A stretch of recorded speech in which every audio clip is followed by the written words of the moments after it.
I would like to introduce our Honorable Health Secretary, Government of India, Dr. Rajesh Bhushan ji.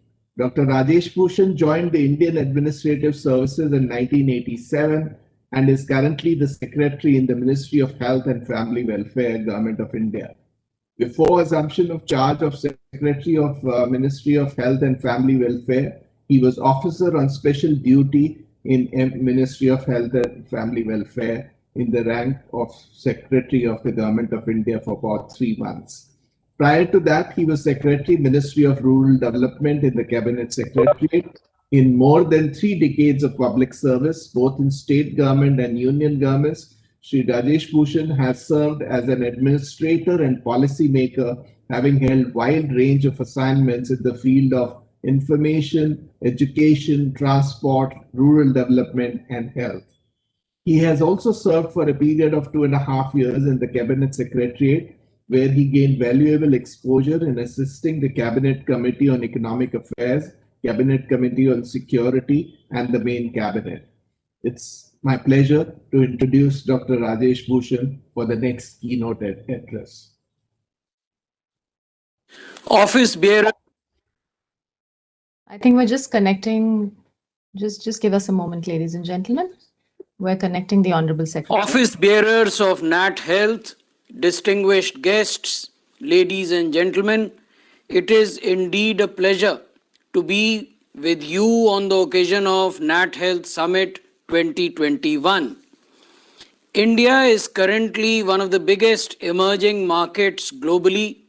Over the past decade, there has been significant advancement in healthcare sector with more focus on competent professionals, digitalization of healthcare services, increased awareness leading to health-seeking behavior, provision of high-end equipment, as well as better diagnostic facilities. India is now focused on strategic investments in capacity building and training of a competent health workforce. It is in this context that the Union Ministry of Health and Family Welfare proposed setting up of a new statutory framework. The statutory framework that is represented by the National Commission for Allied and Healthcare Professionals Act 2021. This act has been passed by Parliament in this week.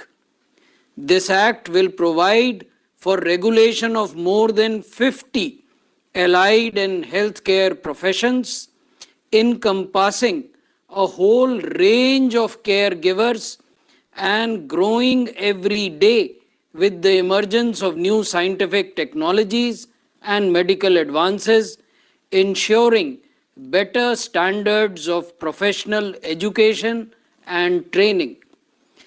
Ladies and gentlemen, the National Commission for Allied and Healthcare Professionals Act is not the only act of this new governance framework.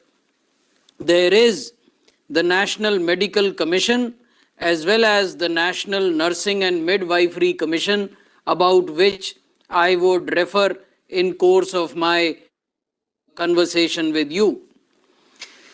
As we talk today, there are around 32.5 lakh registered nursing professionals in India.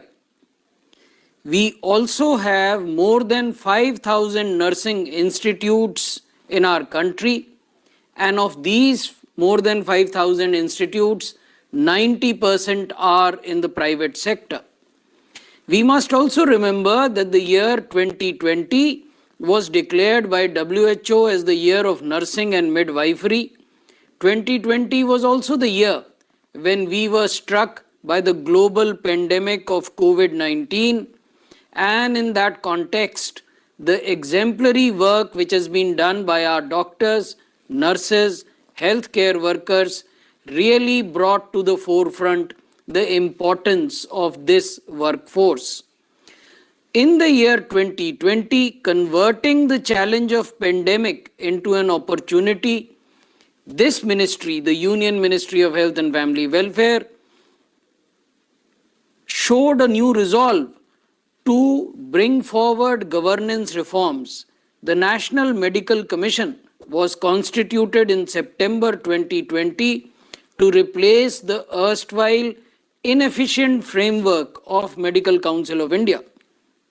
The government has also initiated the process for strengthening the nursing education sector by replacing the National Nursing Council through a new regulatory body called the National Nursing and Midwifery Commission. A bill to this effect has been placed in the public domain on 5th of November 2020 for inviting comments from all stakeholders. The government has also announced in the Union Budget 2021 that this law regarding the National Nursing and Midwifery Commission will be brought, and we are working towards that. All these three acts taken together, the Medical Commission Act, the Allied Healthcare Act, and the bill, the Nursing Commission Bill, taken together will be ushering in a radical governance reform.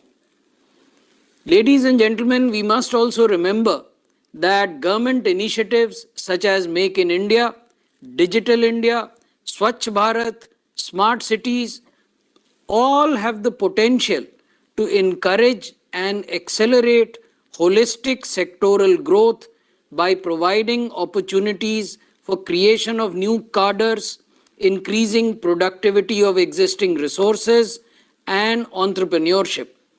Similarly, the National Health Mission has also envisaged participation and utilization of the strengths of private sector in several health services. Additionally, the National Health Policy, which was notified in 2017, provides the future directions to shape up the growth of private healthcare industry, collaboration of the government with the private sector and with the non-governmental sector. All this has been laid down in the National Health Policy of 2017, and we are committed to taking it forward. We also believe that the inherent strengths of the private sector can be leveraged for skill development programs in areas of nursing, in areas of allied healthcare services, and in other associated areas. This would help not only the healthcare facilities in India, but would also help us in catering to the global market. A strong coordination between the Union Ministry of Health and the state governments for engaging private hospitals, private general medical practitioners, private diagnostic centers, and associated infrastructure in skill development must become the need of the hour. We need to also bridge the transition between skill-based vocational education and professional education. Today, both these are standalone independent pillars. The ministry will be enabling such bridging mechanism and would ensure an upward ladder for the health workers in this sector.